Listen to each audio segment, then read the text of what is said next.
Yo ma petite fourchette d'embrayage, t'as vu, on commence à être plus intime. D'ailleurs, tu m'excuseras, je n'ai plus de décor pour le moment, j'ai déménagé. Donc s'il te plaît, fais abstraction. Ok. On a parlé des différentiels, des transmissions, des volants moteurs, des embrayages, mais on n'a pas encore parlé des boîtes de vitesse. Alors assieds-toi Assieds-toi, prends un jus d'orange. et laisse-moi t'expliquer comment fonctionne une boîte de vitesse. Ouais, je suis prêt, mon pote. Avant de rentrer dans le pur et dur, laisse-moi te rappeler le fonctionnement de base d'une voiture. Tu as tout d'abord le moteur qui transmet une force au volant moteur et à l'embrayage via le vilebrequin. Cette force est ensuite transmise à la boîte de vitesse qui la transmet au différentiel, au cardan puis aux roues. La boîte de vitesse sert donc, comme son nom l'indique, à passer ses vitesses.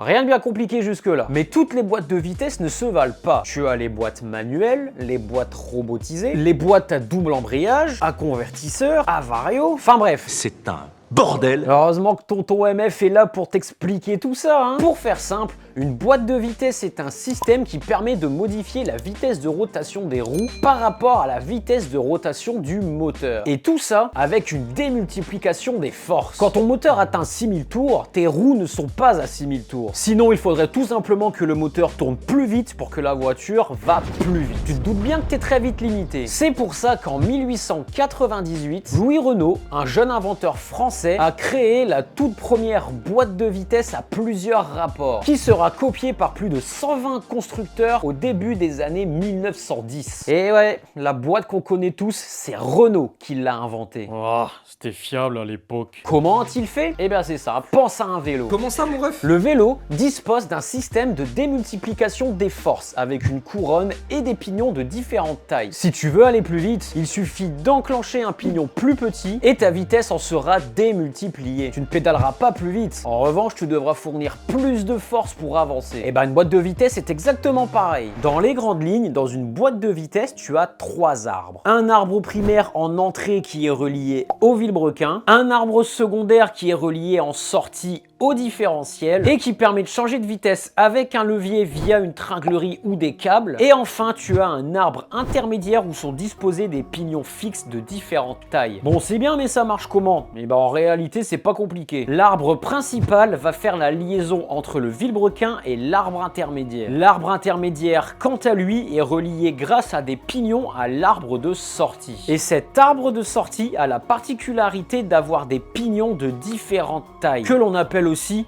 pignons fous. On les appelle comme ça parce que les pignons ne sont pas directement reliés à l'arbre. Du moins, pas encore. Et ça, c'est bénéfique. Car ça leur permet de tous tourner à des vitesses différentes. Plus le pignon est petit, plus il tournera vite, plus tu tireras long. Maintenant, si tu souhaites passer une vitesse, tu vas venir bouger des fourchettes grâce, encore une fois, à la tringlerie. Et ces fourchettes vont venir déplacer un baladeur, qui est une espèce d'anneau bizarre avec des dents.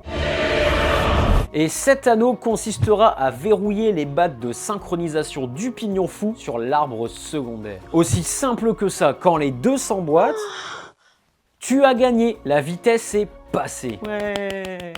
Alors ça, c'est valable pour les pignons de marche avant. Pour la marche arrière, bah ça marche pas. Le seul moyen pour que ça fonctionne, c'est de faire tourner le moteur à l'envers. Mais c'est pas possible. Du coup, on fait comment? Tu vas tout simplement venir rajouter un pignon à dentelure droite entre un pignon de l'arbre intermédiaire et un pignon de l'arbre secondaire. Et c'est très malin, car en l'insérant à cet endroit, tu vas venir inverser le sens de rotation de l'arbre secondaire. Et donc, par la même occasion, inverser le sens de rotation des roues. Voilà, c'est cadeau. Alors, le fonctionnement d'une boîte de vitesse, malheureusement, n'est pas aussi simple que le professeur ne t'a décrit. Car en réalité, deux problèmes se présentent à nous. Quand le moteur tourne, tu ne peux pas engager de rapport. Voilà, c'est un fait, il y a des forces qui font que apparaître au bon régime tout le temps, ça coince. Et c'est pour ça que le système d'embrayage a été inventé. Car pour faire court, l'embrayage permet de désengager le moteur de la boîte et donc de pouvoir passer ses vitesses sans accroc. Si tu veux avoir des détails plus poussés sur son fonctionnement, va voir la vidéo que le professeur t'a faite à son sujet. Une fois ce problème réglé,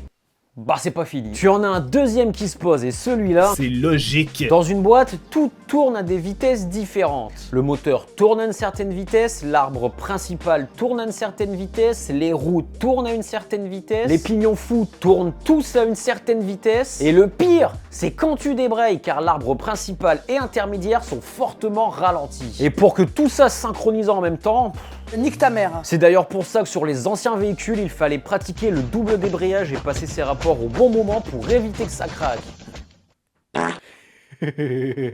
Alors les ingénieurs d'époque ont bien trouvé une solution pour éviter que ça craque en remplaçant notamment les pignons droits par des pignons hélicoïdaux, mais bon, c'est pas foufou. Il faudra attendre bien des années plus tard pour qu'un gars invente ça.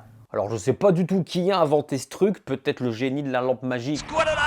Mais ça s'appelle une synchro de boîte. Une synchro de boîte est un objet magique très complexe qui permet de faire correspondre les vitesses de rotation du pignon fou que tu sélectionnes avec celui déjà engagé sur l'arbre de sortie. Promis, je fais au mieux. En gros, une synchro de boîte a pour rôle de réguler les vitesses de rotation entre les engrenages, ce qui te fait gagner en confort et facilite le passage de rapport. Et donc, par la même occasion, préserve la boîte. C'est plus clair là ? J'ai rien compris, moi. Je vais me coucher. Alors évidemment, ce système n'est pas magique, c'est purement mécanique. Mais bon, ici, on vulgarise très simplement pour le bien de ton cerveau. Et franchement, je n'ai pas envie de te donner mal à la tête. Après, tu vas te barrer, tu vas te désabonner, mettre un pouce rouge et tout. Non, franchement, c'est pas le but. Mais bon, pour t'expliquer simplement, en gros, une synchro de boîte, c'est des espèces d'anneaux bizarres. Encore. Et ces anneaux bizarres à clavette sont montés sur les pignons fous. Les anneaux viennent se frotter sur les baladeurs et sur le pignon fou, et ce frottement, en gros, fait que ça synchronise les vitesses de rotation. Bon, bref, voilà. En gros, je crois que t'as compris. Ah non, mais franchement, le mec qui a inventé ça, je pense que malheureusement, il n'était pas tout seul dans sa tête. Dis plutôt que tu sais pas comment ça marche. Alors ce système synchronisé est utilisé dans quasiment l'intégralité des voitures de série de par son silence et son confort d'utilisation. Mais il existe encore de nos jours des boîtes de vitesse à dentelure droite dépourvues de baladeurs et de synchro. Tu me vois venir, je parle bien entendu de la boîte à crabot qui est principalement utilisée en course. Et elle a l'avantage de générer un bruit magistral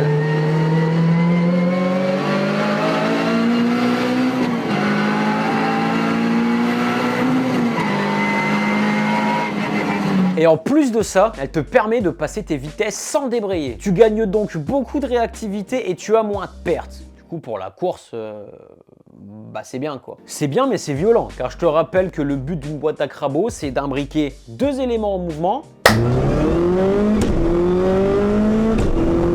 Alors moi j'aime bien, mais c'est pas le cas de tout le monde. Et enfin nous avons les boîtes de vitesse séquentielles qui permettent de passer ces vitesses par séquence. Tu tires, tu passes la vitesse, tu pousses, tu rétrogrades. Alors ce système est encore une fois beaucoup utilisé en course et notamment en rallye. Et dans la plupart des cas ce sont des boîtes à crabot. Mais sache que des boîtes séquentielles débrayables, donc standard, existent également. Oh. Ça va, t'as bien dormi? Ouais. Bon bah vas-y, avant que ça ne soit toi qui t'endormes, laisse-moi te dire un dernier petit truc. Toutes les boîtes manuelles ne se valent pas et d'une boîte à une autre, tu peux avoir des pignons de différentes tailles et donc un rapport de démultiplication différent. Prends par exemple une boîte de 206 RC où la première tire jusque 70 et une boîte de 206 HDI où ça tire jusque 20. Et tu verras que ça ne sera pas du tout la même chose. Et du coup, tu peux aussi jouer de ça pour des prépas et interchanger les boîtes si jamais elles sont compatibles. Mais ça fera sûrement l'objet d'une prochaine vidéo. Voilà mon pote, cette vidéo est désormais terminée. J'espère que cette vulgarisation ne t'a pas trop donné mal à la tête. Mais bon, même si c'est le cas, mets-moi ton plus beau pouce bleu et abonne-toi à cette chaîne. C'est très important pour son développement et rien que pour ça, je t'en remercie. Si tu as une question Discord ou l'espace commentaire, je me ferai un plaisir de t'y répondre. Sur ce, moi je te laisse là et je te dis à la prochaine.